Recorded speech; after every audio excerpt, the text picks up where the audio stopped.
Por que nós precisamos de Jesus? Você saberia explicar qual é o plano da salvação? Vamos conversar um pouquinho sobre isso hoje?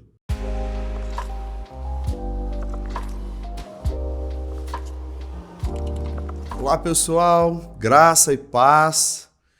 Eu sou o pastor Alan Rocha aqui da Promessa Vila Medeiros e você está no Oficina da Palavra, que é esse espaço de reflexão bíblica, esse espaço onde nós estudamos a Palavra de Deus e temos a oportunidade de sermos orientados, corrigidos, consertados pela Palavra.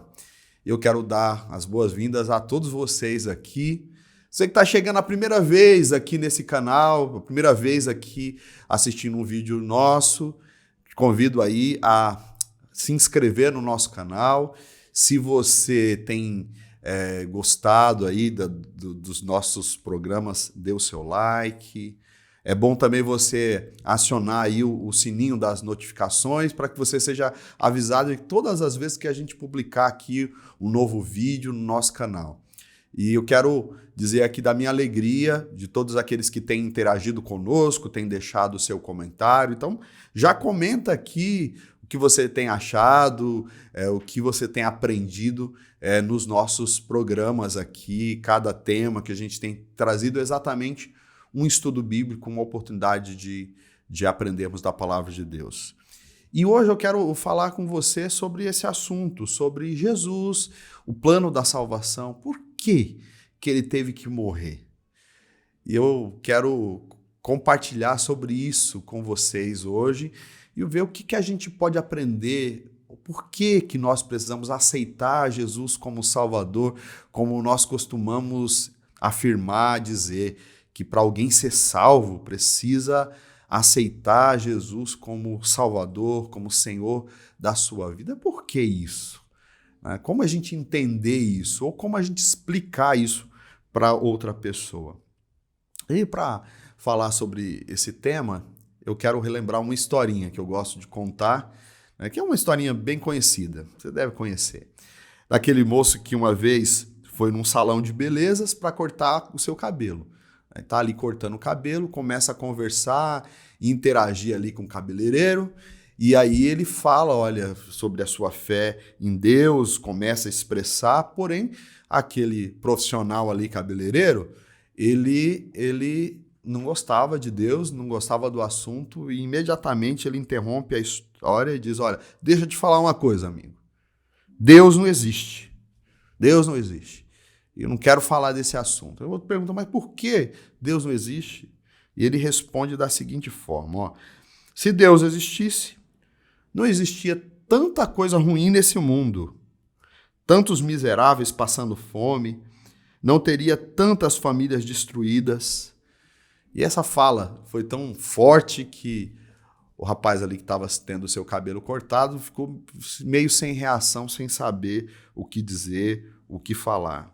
Terminou ali o corte de cabelo, agradeceu, pagou, agradeceu, saiu, foi fora ali do salão e foi refletindo sobre o que estava acontecendo. E o que acontece é que logo depois ele vê uma cena, avistou alguém na rua, um mendigo sujo ali. Foi o que bastou para ele voltar para o salão imediatamente. Ele deu meia volta e disse ao cabeleireiro, sabe de uma coisa? Eu não acredito em cabeleireiros, nem acredito em salão de beleza. Eles simplesmente não existem. O cara ficou abismado com aquela fala e disse, mas como assim? O que você está falando? Não, eles não existem. Como assim não existem? E ele diz, olha, se existissem cabeleireiros e salões de beleza, se eles de fato existissem, não existiam tantas pessoas com os cabelos desgrenhados, sujos, aí pela rua. E então o cabeleireiro sorriu diante daquela fala e diz, não, claro que existem cabeleireiros, claro que existem salão. Essas pessoas estão assim simplesmente porque não vêm até nós. Aquele rapaz, diante dessa cena, falou, então eu acho que você entendeu o que eu quero dizer? Bom, Deus existe, de fato existe, mas as pessoas se afastam dele, são as pessoas que não querem ir até ele. Entender o que Deus fez por nós, entender o que significa ir até Jesus, é algo muito importante. E muitas pessoas à nossa volta não compreendem a necessidade disso. O próprio Senhor Jesus, ele diz: venham a mim, todos vós que estáis cansados, sobrecarregados, e eu lhes darei descanso. Mateus 11, 28. Jesus disse essa palavra: venham a mim. Né? E muitas pessoas não vão até Jesus. Por quê? Não vão até Jesus simplesmente porque não sabem quem é Jesus e não sabem o que Jesus fez por elas, ou não sabem o quanto precisam de Jesus. O fato é que, aproximadamente 2000 anos atrás, Jesus veio a essa terra e ele veio aqui com uma missão. Sua missão era salvar a humanidade. E para salvar a humanidade, Jesus precisou morrer. Ele precisou morrer lá na cruz. É isso mesmo. Jesus teve uma missão triste, difícil, e foi essa. Ele tinha que morrer lá na cruz. E aí a gente olha para essa missão, para a cruz, e pergunta: será que não havia uma outra forma de Jesus salvar a humanidade senão pela cruz? Será que não tinha outro meio de Deus salvar os seres humanos ou tirar o pecado do mundo senão através do sacrifício do seu filho lá na cruz do Calvário? Por que ele teve que morrer? E aí eu fico refletindo sobre essa questão e diz assim, esse é o ponto-chave. Por que Jesus tinha que morrer? No dia que nós compreendemos essa verdade, no dia que você, que se ainda não compreendeu, passar a compreender essa verdade do porquê Jesus teve que morrer, no dia que isso acontecer, você vai ser a pessoa mais feliz do mundo. Entender o que Jesus fez por nós. E para entender o que Jesus fez por nós, para entender a morte de Jesus por nós, lá na cruz do Calvário, aquilo que aconteceu há 2000 anos atrás, naquela tarde, naquela cruz, o que aquilo significa? Para entender aquilo antes, nós precisamos ir lá no início do mundo, lá no início da humanidade, onde tudo começou, lá no Jardim do Éden. Sabia que Deus criou toda a humanidade? Deus criou o ser humano e colocou em um jardim. Lá nesse jardim, o Jardim do Éden, onde tudo começou, ali Deus criou o ser humano. E segundo a Bíblia, Deus criou o ser humano de uma forma perfeita, para que ele fosse feliz, num lugar onde não havia morte, onde não havia choro, para viver eternamente e feliz. Deus criou o ser humano para ser amigo, para eles serem amigos, terem um relacionamento de amizade próximo. E Deus criou, a Bíblia diz que Deus nos criou a sua imagem e semelhança. Deus nos criou, e entre os motivos de que nós somos imagem e semelhança de Deus, é que Deus nos criou livres. Criou o ser humano, o homem e a mulher, livre. Né? Livre para ser o que quisessem ser, para andar ou não com ele, para ser amigo ou não dele. E aí é que começa um pouquinho dos problemas ali, das situações, porque a Deus dá essa liberdade ao ser humano. Nessa liberdade, o ser humano também teve a escolha, a oportunidade de não escolher a Deus. E para que o ser humano tivesse a oportunidade dessa escolha, Deus deu um mandamento. Eu queria que você pegasse aí a sua Bíblia, aí em Gênesis, no capítulo capítulo 2, o versículo 16. Gênesis, capítulo 2, o versículo 16, onde a palavra de Deus nos diz assim: de toda a árvore do jardim comerá livremente, mas da árvore do conhecimento do bem e do mal, dela não comerás, porque no dia em que dela comerdes, certamente morrerás. Olha que palavra. O que esse versículo que Deus está colocando diante do ser humano? Deus está colocando diante do ser humano o direito de uma escolha. O ser humano, então, tem um livre-arbítrio para escolher estar ou não com Deus, ser ou não de Deus, ser ou não amigo de Deus. E quando Deus estabelece, então, esse princípio, assim, olha, você vai ter todas as árvores do jardim, né, esse versículo que nós lemos aqui, você vai comer livremente. Eu só quero deixar um sinal para vocês. Tem uma árvore ali. No dia que vocês não quiserem mais serem meus amigos, na hora que vocês quiserem viver sem mim, o sinal vai ser esse: comam daquela árvore. Bom, essa é a ideia por trás desse versículo. Deus estava, então, dessa maneira, estabelecendo um princípio eterno, um princípio que ele colocou ligado ao livre-arbítrio, que eu chamo de um princípio justo de retribuição e merecimento. Um princípio justo de retribuição e merecimento.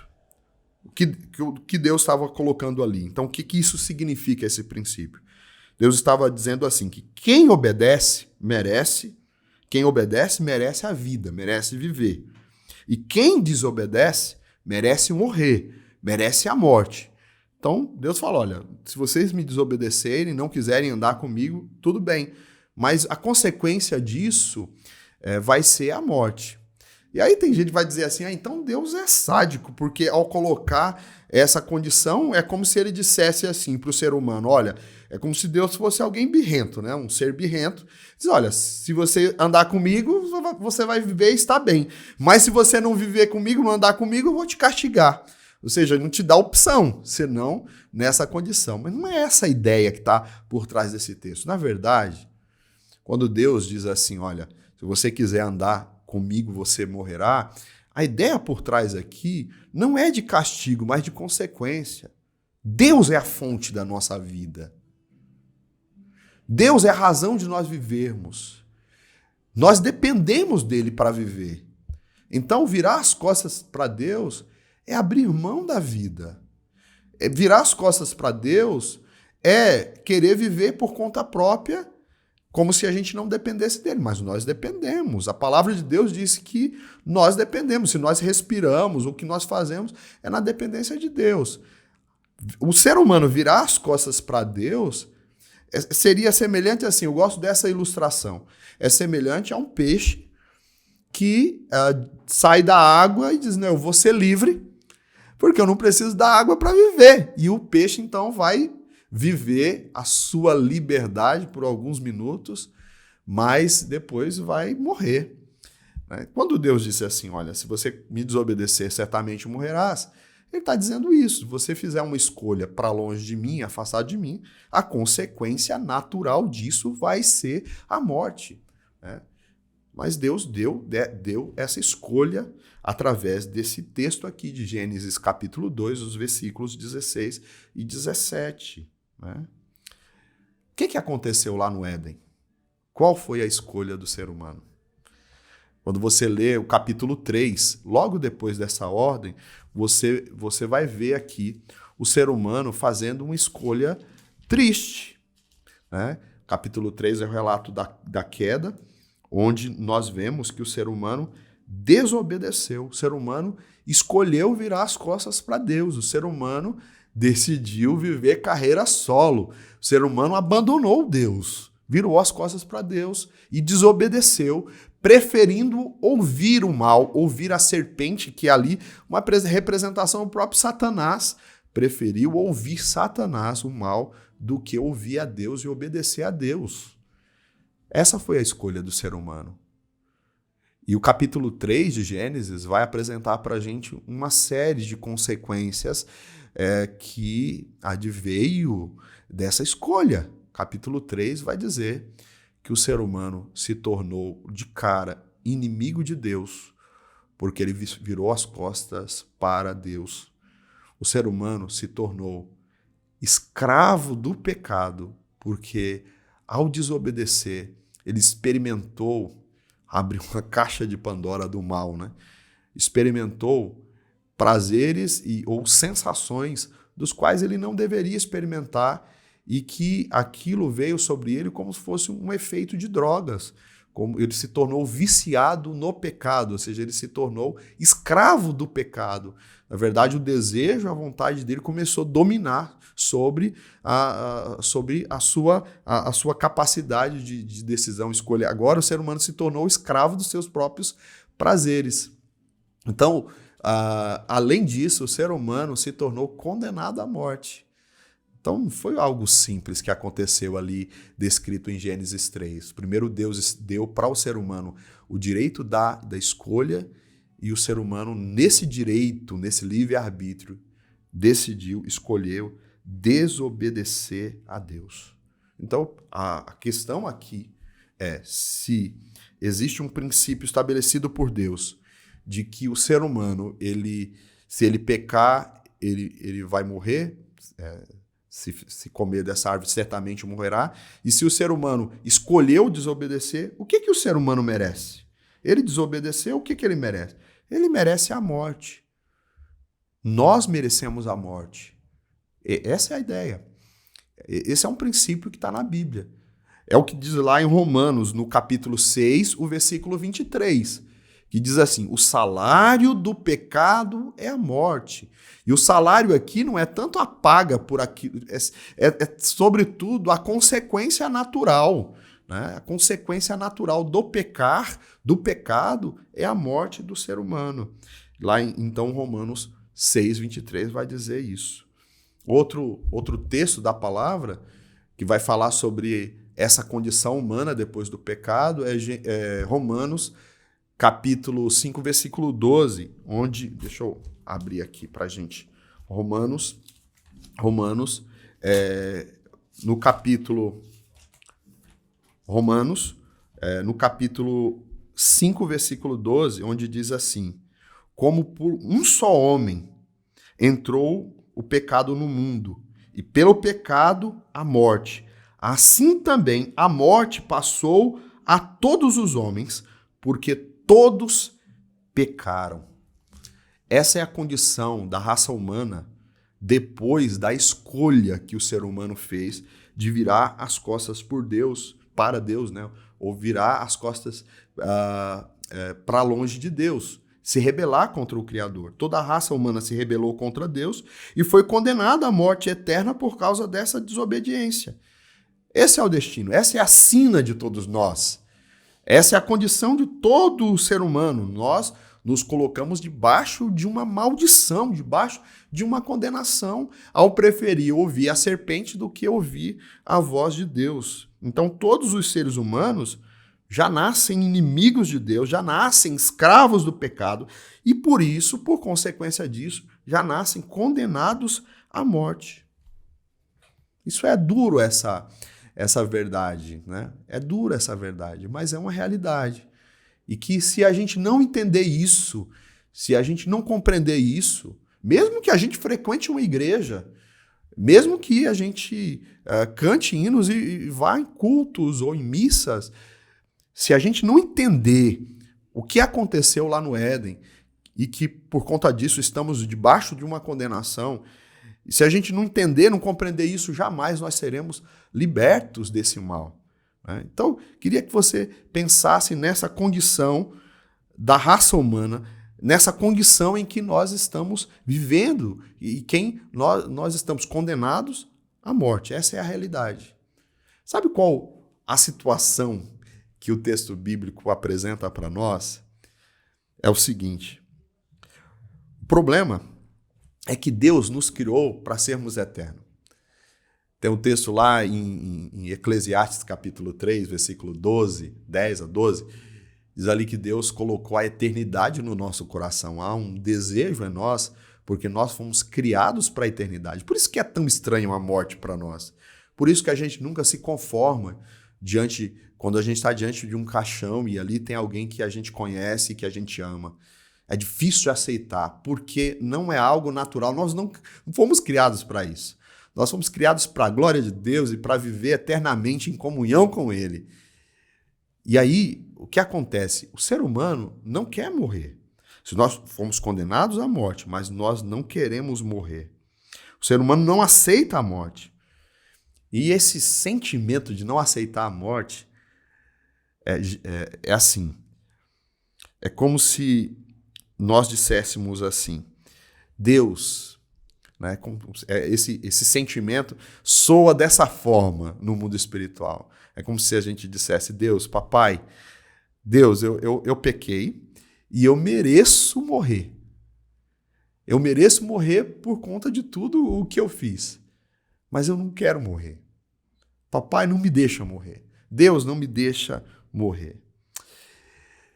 Esse sentimento, essa sensação gera, a gente poderia dizer assim, dessa forma, né? Só para efeito didático. É como se gerasse um conflito em Deus, né? Como se gerasse, não um conflito em Deus, mas um santo conflito entre a justiça e o amor de Deus. Justiça, Deus é justo. E se ele estabeleceu um princípio de retribuição e merecimento, e segundo essa justiça de Deus, o ser humano merece morrer. Então, se ele pecou, ele merece morrer. E se Deus é justo, então o ser humano tem que morrer. O pecado tem que ser pago. Aquela situação não pode ficar impune. Isso é a justiça de Deus. Mas, por outro lado, existe o amor de Deus. Deus que ama a humanidade, que nos criou para a glória dele, e ele não quer que a gente deixe de existir. Ele quer que nós tenhamos a vida eterna. Então é a justiça e o amor. A justiça diz assim, olha, o ser humano pecou e merece morrer e deve morrer. Mas pelo amor que ele tem por nós e tanto nos amar, ele quer que nós vivamos eternamente. Ele quer que nós estejamos diante dele para sempre. O que fazer, então, numa situação dessa? Né? O princípio aqui é claro. O texto aqui de Hebreus, né, capítulo 9, o versículo 22, que nesse texto de Hebreus 9, 22, claramente nós aprendemos que se há pecado, deve haver morte. E o texto diz assim, ó, sem derramamento de sangue, não há remissão de pecado. Então, o salário do pecado é a morte, né? A consequência do pecado é a morte, e por isso aqui o derramamento de sangue nesse sentido. Alguém tem que morrer, porque assim foi estabelecido, porque esse é o salário. E aí, nesse sentido, Deus não pode mentir. Ele é justo. Suas palavras não podem voltar atrás, e por ele ser justo, o delito não pode ficar impune de forma alguma. Imagino que você está entendendo o que eu quero trazer aqui. Então, desse modo, a gente aprende da seguinte forma, que há apenas uma saída. E qual que seria a saída? A saída, então, seria que tivesse, então, um substituto, que quisesse morrer em nosso lugar. Essa é a verdade, essa é a realidade. Né? E esse substituto teria que ser um ser humano como nós, mas teria que ser um ser humano que não tivesse pecado, porque se ele pecasse, se ele fosse pecador, ele morreria por causa dos seus próprios pecados. Então, a única condição de resolver esse problema da justiça de Deus, o amor de Deus, do ser humano, mesmo no seu pecado, ainda ter condições de ter vida eterna, é se alguém morresse no nosso lugar e que fosse um ser humano igual a nós, mas que não tivesse pecados. Quem se habilita? Quem tem condição? Quem é o ser humano? Tem um texto lá de Romanos, no capítulo 2, que diz que Deus ele olhou para a terra inteira e não encontrou um justo sequer. É uma citação lá de Isaías, que diz que Deus olhou para a terra e na terra não encontrou um justo sequer, alguém que pudesse ficar na brecha, alguém que intercedesse, alguém que não pecasse, alguém que pudesse ser esse substituto. No planeta Terra inteiro não apareceu alguém que fosse capaz de cumprir essa missão, de morrer no lugar dos pecadores. É nesse momento que entra na história Jesus Cristo. Eu perguntei aqui quem se habilita, quem teria essa condição? Pois Jesus tem essa condição, porque ele se tornou um de nós. A Bíblia diz que o Verbo se fez carne. Então Jesus, ele é humano, ele se tornou um de nós. E ao mesmo tempo, Jesus, ele é Deus. E sendo Deus, ele não tem pecado, mas ele é ser humano. Então ele é a figura perfeita, o mediador entre esses dois mundos, o mundo de Deus e o mundo dos humanos, porque ao mesmo tempo ele é Deus, ao mesmo tempo ele é humano. E ele é um humano que não pecou. Então ele tem todas as condições de morrer em nosso lugar. Então, por amor, Jesus veio a essa terra para morrer em meu e o seu lugar. Ele se tornou um ser humano, como eu citei aqui, ele habitou entre nós. E Jesus, na forma humana, ele viveu aqui durante 30 anos, aproximadamente. E durante esse tempo, ele foi tentado em todas as coisas, em todas as áreas, desde da sua infância, na sua adolescência, juventude, até chegar na fase adulta. Jesus foi tentado de todas as formas, em pensamentos, em palavras, foi tentado em todos os sentidos, em todas as áreas, mas a Bíblia diz que, apesar disso, engano algum foi encontrado em sua boca e ele não cometeu pecado. Ele era como um cordeiro sem mancha, sem mácula. Jesus não cometeu nenhum pecado, nem de palavra, nem de pensamento, nem de ação. Ele viveu uma vida e passou a vida aqui a limpo, passou a vida aqui sem cometer nenhum pecado. Isso é maravilhoso.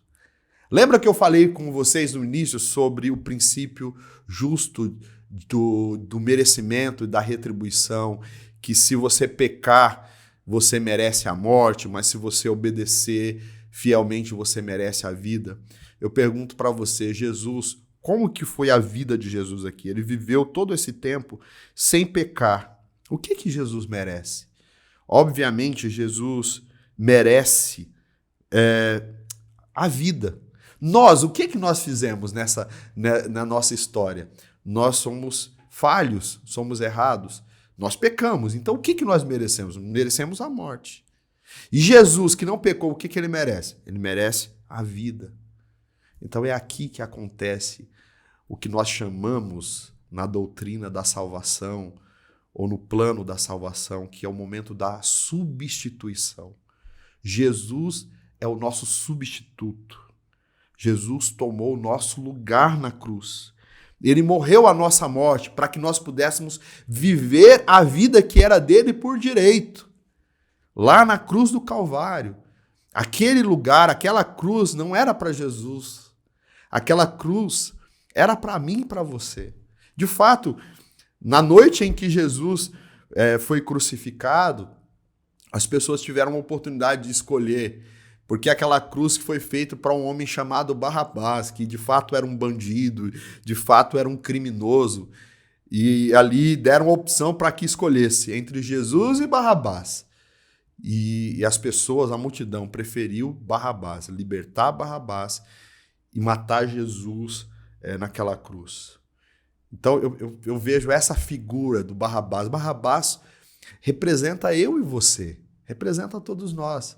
Nós que pecamos, nós erramos e merecemos, e aquela cruz era para nós, mas Jesus, mesmo sem ter cometido nenhum erro, ele assumiu o nosso lugar, morreu em nosso lugar, e foi isso que aconteceu lá na cruz, foi isso que aconteceu lá no Calvário. Jesus tomou o nosso lugar, ele assumiu o nosso lugar, Foi uma troca de amor. Ali na cruz, ele pagou a dívida que era nossa. Ele cancelou os nossos pecados. E a sua morte, então, nos oferece perdão, redenção. Essa morte que nos acerta com Deus. Toda a ira dos nossos pecados, todo o castigo do pecado caiu sobre Jesus, para que nós pudéssemos ser livres. Como diz a profecia de Isaías 53, que ele foi moído por causa das nossas transgressões. O castigo que nos traz a paz estava sobre ele, e pelas suas pisaduras nós fomos sarados. A morte de Jesus nos conferiu vida. Todo o sofrimento e feridas que Jesus experimentou nos trouxe cura sobre o nosso coração. Nós estávamos condenados à morte e ele morreu em nosso lugar.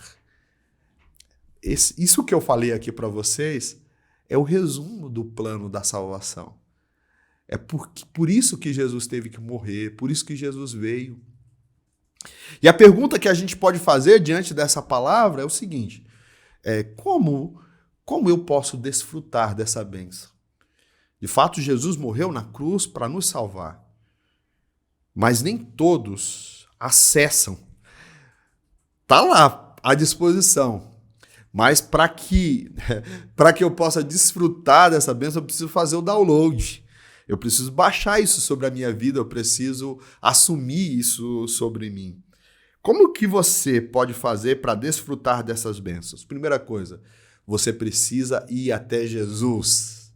Eu comecei essa reflexão aqui, esse estudo, citando as palavras de Jesus lá em Mateus 11, 28, quando ele diz: venham a mim. Venham todos que estão cansados e sobrecarregados, eu lhe darei descanso. Aqueles que estão sobrecarregados de pecados, aqueles que estão sobrecarregados de regras, aqueles que são sobrecarregados de muitas coisas que esse mundo e que essa condenação desse mundo nos traz.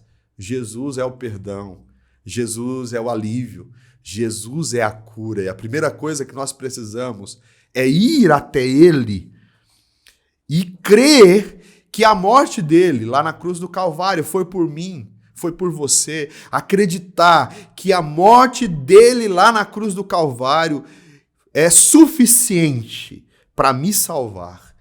E se eu creio que ele morreu na cruz para me salvar, se eu creio nessa verdade, então eu preciso, acreditando nisso, receber ele na minha vida, na minha história, e aceitá-lo como Senhor, como Salvador. Dizer: Jesus, eu acredito que a tua morte lá na cruz foi por mim.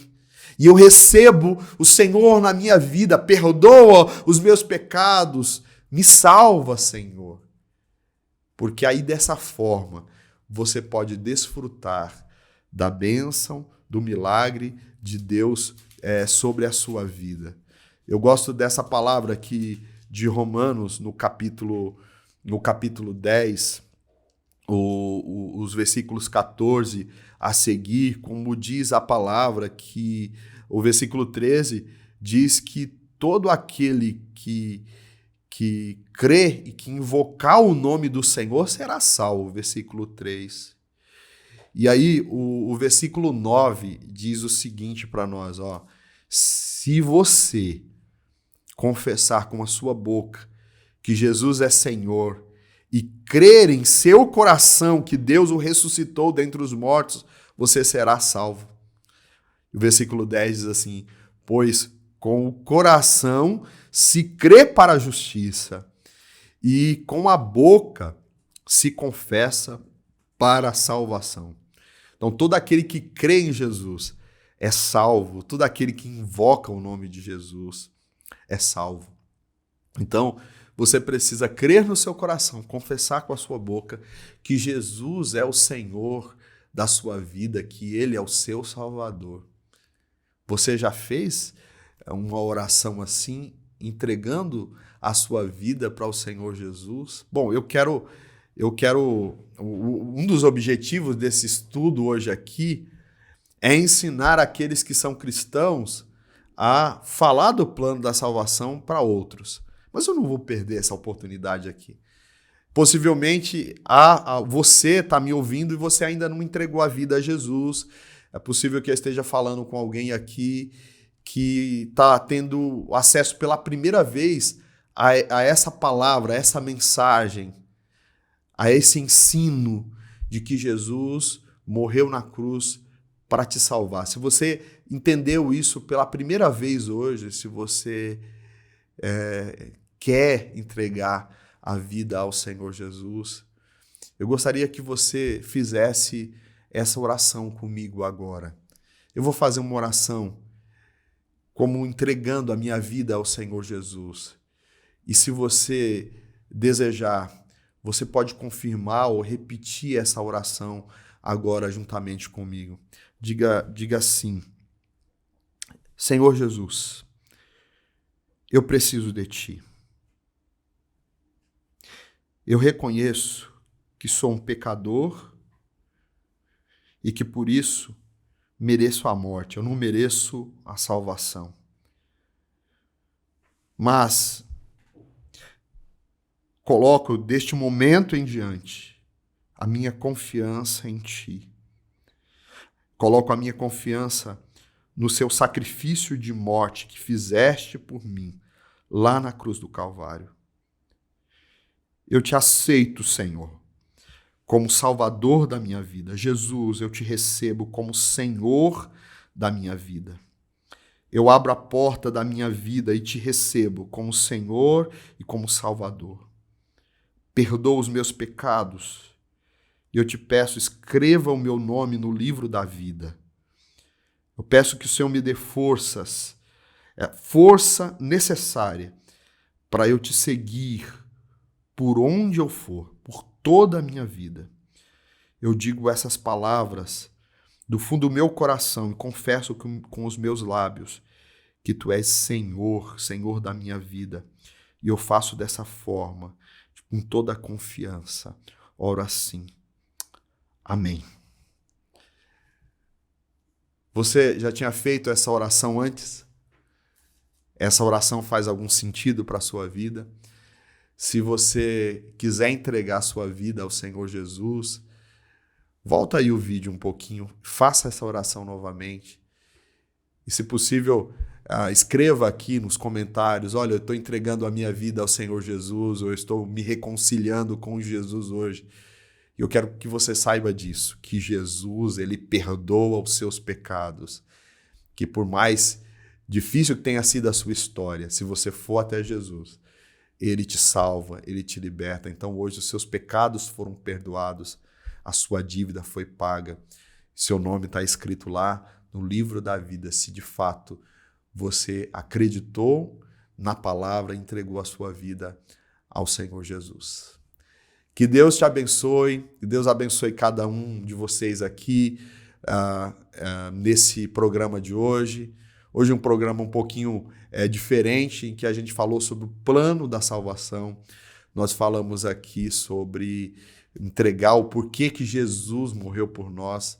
Então, para aquele que já aceitou Jesus, que já é de Jesus, você pode pegar esse vídeo, enviar para um amigo que precisa entregar a vida ao Senhor Jesus, ou porque não entende por que os cristãos falam de aceitar Jesus como Salvador. Envie esse vídeo para que essa pessoa tenha a oportunidade de ter acesso a essa palavra, a esse ensino. Agora, se você chegou aqui, me ouviu e entendeu que precisa entregar a vida ao Senhor Jesus, que você possa, de fato, viver essa palavra. Que Deus abençoe cada um de vocês. Se você gostou desse conteúdo, deixa aí o seu comentário, deixa aí o seu like. Que Deus abençoe cada um de vocês. Jesus é o nosso Senhor. Nenhum outro nome há entre os seres humanos que importa que sejamos salvos. Ele é Senhor, Ele é Salvador. Ele é o caminho, a verdade e a vida. Não tem outro caminho, não tem outro lugar senão Jesus. Que você ame Jesus, porque Jesus já te ama desde sempre. Que Ele te abençoe nesse dia. Que Deus te abençoe, meu irmão, em nome de Jesus.